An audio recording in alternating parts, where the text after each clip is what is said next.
تھوڑا سا اگر آپ سے پوچھنا چاہوں اف یو کمفرٹیبل کہ وٹ کلکڈ فار یو، آپ نے کہا کہ آپ نے کافی عرصہ انگزائٹی فیس کی، وہ سنگل چیز یا وہ چلے نمبر آف تھنگز جو آپ کے لیے کلک کی، وہ کیا؟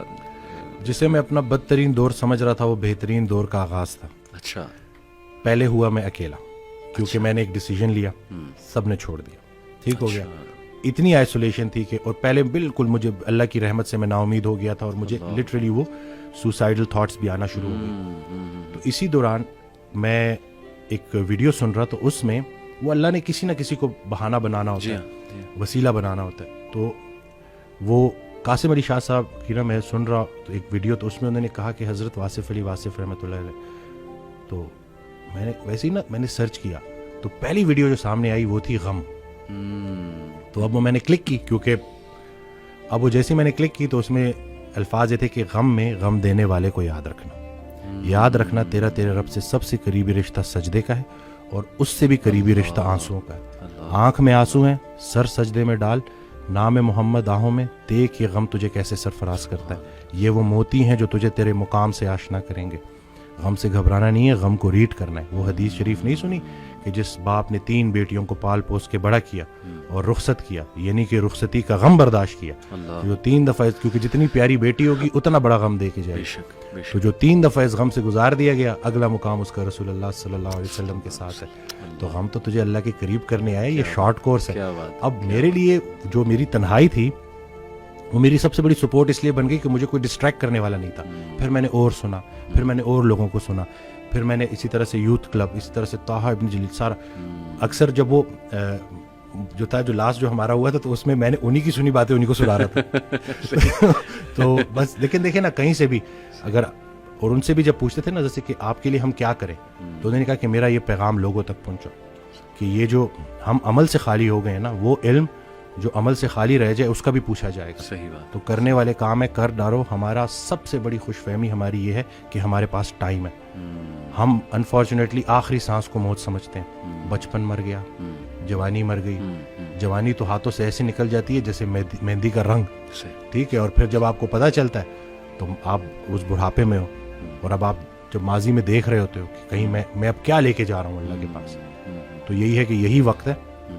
تو جس ٹائم میں گلہ کر رہا تھا، شکوے کر رہا تھا، اور پھر انہوں نے کہا کہ خواہشیں ٹوٹنے کا اور اس غم سے نکلنے کا ایک ہی طریقہ ہے کہ کوئی ایک خواہش ایسی ڈیولپ کر لی جائے جو باقی تمام خواہشات پہ بازی لے جائے، لیکن وہ خواہش ٹھہرنے کی نہ ہو، جانے کی ہو. فکر آخرت تمہیں دنیا کی ہر فکر سے آزاد. صحیح بات، صحیح بات. جو بن دیکھے رحمان سے ڈرتا تھا وہ تب نہیں ڈرے گا جب دیکھے گا. صحیح بات. بلکہ لاسٹ جب میں لاہور آیا تھا تو یہ میں نے وہ ٹی وی لگایا تو وہ قرآن کی، تو اس میں نا اس کی آیت، اس کا ترجمہ کہ قرآن پاک میں اللہ تعالیٰ کہتا ہے، ارشاد فرماتے ہیں کہ تم وہ وعدہ یاد رکھو جو تم نے مجھ سے کیا تھا، میں وہ وعدہ یاد رکھوں گا جو میں نے تم سے کیا تھا. تو ہم نے بس وہ وعدہ کیا تھا. نماز بھی تو اللہ کی یاد ہے نا. صحیح صحیح. اور پھر دوسرا یہ کہ یکسوئی، کہ جب آپ کا نا یکسوئی نصیب ہو جائے، ایک ہی آپ ڈائریکشن میں چلنا شروع ہو جاؤ. محبت کیا ہے؟ محبت ادھر ادھر دیکھنا نہیں ہے، ایک ہی ڈائریکشن میں دیکھنا. بالکل صحیح. تو جب آپ کی ڈائریکشن اللہ کی طرف ہو جائے نا، پھر اٹھنا بیٹھنا ہر چیز، اور ویسے ہی اللہ تعالیٰ آپ کو مشکل سے نکال لیتا. اور ڈاکٹر صاحب آئی تھنک یہ جو سینٹینس ہے نا جو آپ نے بولا تھا کہ اللہ سنبھال لے گا، بالکل ultimately you have to leave everything to Allah. اور قرآن مجید میں بھی اللہ، ایون نبی صلی اللہ علیہ وسلم کہتے ہیں نا کہ تم مشورہ کرو لیکن اس کے بعد اللہ پہ توکل کرو اور چھوڑ دو، اللہ تعالیٰ اس کو سنبھال لے گا. آئی تھنک جب ہمیں یہ بلیف ہو گیا نا کہ کائنات کا نظام چلانے والا اللہ ہے، لوگوں کے دلوں کا کنٹرول اللہ کی 2 انگلیوں کے درمیان ہے، یہ حدیث میں آتا ہے. ہر چیز، ایٹم بھی موو نہیں کر سکتا اللہ کی اجازت کے بغیر. اللہ الوکیل ہے، جس کا مطلب ہے ڈسپوزر آف افیئرز. تمام افیئرز اللہ نے ڈسپوز آف کرنے ہیں.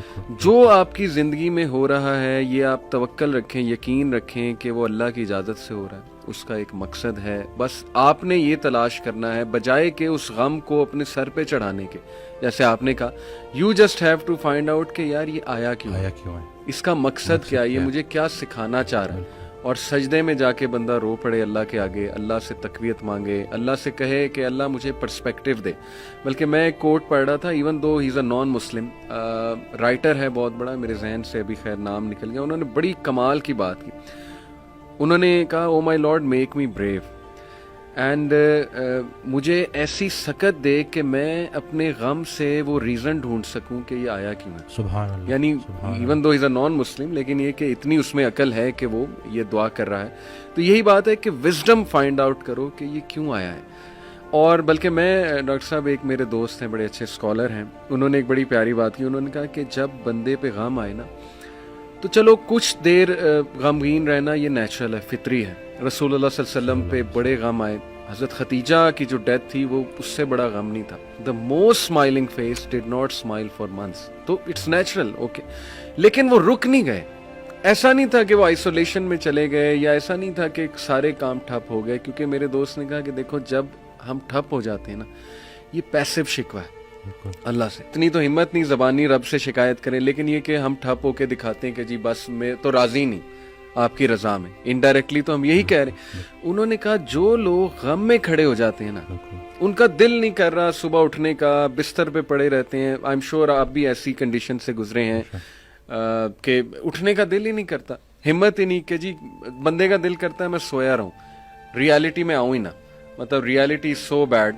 لیکن اس وقت جو اٹھ جاتا ہے نا, یقین کریں, جو ہمت پکڑتا ہے, اللہ کا نام لیتا ہے, آئی تھنک یہ اللہ کو وہ یہ میسج دے رہا ہے کہ اللہ میں راضی ہوں, راضی ہوں, بالکل. بس اب آپ چلائیں مجھے. اور صبر بھی, بلکہ میرے پاس پیشنٹ آئے تو میں ان کی میں نے کہا آپ نے صبر کرنا ہے, تو کہتے کر رہا ہوں نا. میں نے کہا کہ صبر تو ایسے کرنا ہے کہ دوسرا بندہ اپنی پریشانی بھول جائے. صبر ایسے آپ نے ڈیفائن کرنا ہے کہ دوسرا آپ کے پاس آئے اور آپ, کیونکہ یہی صبر ہے. بالکل ایسے. اب آپ کو میں دیکھ رہا ہوں آپ نے اپنے آپ کو چور چور کر دیا. اور باقی ایک اور بات کہ اپنے آنسوؤں کو لوگوں کے سامنے رائے گاہ مت کرنا, کیونکہ ان آنسوؤں کی خریدار رحمت پروردگار ہے. تو ان کے سامنے بہاؤ اور پھر دیکھو کہ کیا ہوتا ہے. اور باقی ایک کویسچن بہت سارے لوگ نا مجھ سے کرتے ہیں انگزائٹی سے ریلیٹڈ, کہ ہمیں لگتا ہے کہ ہمارے بعد ہمارے بیوی بچوں کا کیا ہوگا. تو میں یہ کہتا ہوں کہ حضرت کہتے ہیں آڈیو میں کہ جو انسان یہ سوچتا ہے کہ اس کے مرنے کے بعد اس کی بیوی بچوں کا کیا ہوگا, اس کا ایمان نامکمل ہے. اس نے پالنے والے کی پالنے والی صفت پہ ایمان ہی نہیں لایا. اللہ جن کے لیے پوری کائنات بنائی, ان کو یتیمی اور غریبی سے گزارا, ان کو ماں باپ نہیں دیے, آپ کو دے دیے. ہم شکر کے مقام کو گلے میں کنورٹ کر دیتے ہیں. صحت بھی ہے, زندگی بھی ہے, اور کب تک ہے کوئی نہیں جانتا, اور جب تک ہے وہ کوئی چینج نہیں کر سکتا. تو پھر ابھی کیوں پریشانی لیتے ہیں؟ کیا ان بچوں کو ہم پال رہے ہیں؟ صحیح بات.